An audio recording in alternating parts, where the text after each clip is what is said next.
قرآن میں رب تعالیٰ فرماتا ہے وقالوا حسبنا اللہ ونعم الوکیل، جنہوں نے یہ کہا ہمارا رب ہمارے لیے کافی ہے، ہمارا اللہ ہمارے لیے کافی ہے، اور کیا ہی بہترین مددگار ہے، کیا ہی بہترین وکیل ہے جس نے یہ کہا۔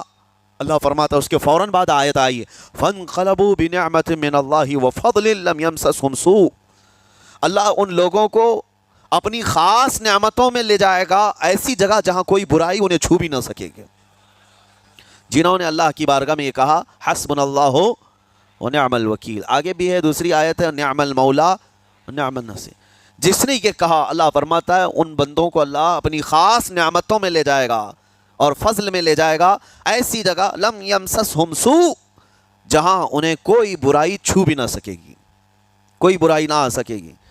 اسی لیے کثرت سے اپنے آپ کو مصروف رکھو۔ یہ جو محافل ہماری ہو رہی ہیں اللہ کرے کہ ہمیشہ قائم رہیں۔ ہم ہفتے میں ایک مرتبہ ذکر کی مجلس میں آتے ہیں اپنے دل کو اللہ تعالیٰ کی یاد سے معمور کرنے کے لیے، ویسے کھانا تو دن میں 3 مرتبہ اور کوئی تو 5 مرتبہ کھاتے ہیں۔ اپنے جسم کا بھرپور خیال رکھا جاتا ہے، ہماری روح کے خیال کے لیے ان مجلسوں میں آنا ضروری ہے۔ یہ مجلسوں کی پابندیاں، اور اگر آپ اس کو ہی یہ سمجھ کر نہ چلیں کہ ہم نے ایک بار ہفتے میں ذکر کر لیا تو اب کافی ہے۔ ہماری گاڑی بھی جو ہے پیٹرول بار بار مانگتی ہے، اس کو جس طرح سے چلاتے ہیں اس طرح سے اس کی خواہش بھی ہے۔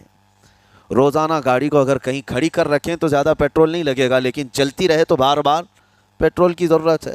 ہم میں سے ابھی کوئی ایسا نہیں ہے جو بستر پر پڑا ہوا ہے، ہر کوئی چل رہا ہے، پھر رہا ہے، دنیا میں مصروف ہے۔ تم اپنے کھانے پانے بھی کر رہے ہو، لوگوں سے ملاقات بھی کر رہے ہو، اس کا مطلب ہے تمہاری گاڑی چل رہی ہے اور اس کو پیٹرول بار بار چاہیے۔ اور یہی جو ایندھن ہے، یہ پیٹرول ہے، اس کا کام یہ اللہ تعالیٰ کا ذکر کرتا ہے۔ تمہارے جسم کو بیلنس رکھنے کے لیے، تمہاری فکروں کو بیلنس رکھنے کے لیے، تمہارے دماغ کو صحیح سلامت ایک نہج پر رکھنے کے لیے یہ ذکر کی محافل قوت دیتی ہیں۔ اگر اس ہفتے میں آپ نے ذکر کیا نہیں ہوا تو آپ اپنے ہی گھر پر سونے سے قبل بستر پر بیٹھ کر کیوں اللہ کا ذکر نہیں کر لیتے؟ 5 منٹ 10 منٹ اس مولا کو پکار کر کے سونے میں کیا حرج ہے؟